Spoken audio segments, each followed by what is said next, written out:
Ramzan package की कीमत के मुकाबले में सब्सिडी वाले घी की कीमत में इजाफा कर दिया गया। ज़राअत यूटिलिटी स्टोर्स के मुताबिक सब्सिडी वाले घी की कीमत में 58 रुपये फ़ी किलो इजाफा किया गया, जिसके बाद BISP सार्फिन के लिए घी की नई कीमत 393 रुपये किलो हो गई है, जबकि घी की कीमत में इजाफे का इतलाक फौरी तौर पर होगा।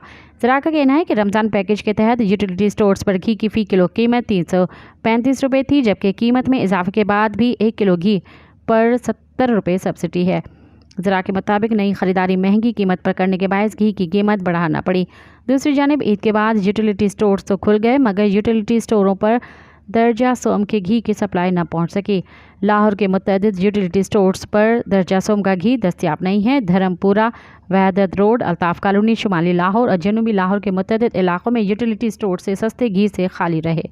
मज़ीद ख़बरनि ऐं तफ़सीलात लाइ विज़िट कयो असांजी वेबसाइट www.awamiNewsHD.com ऐं ॾिसंदा रहो अवामी न्यूज़ HD।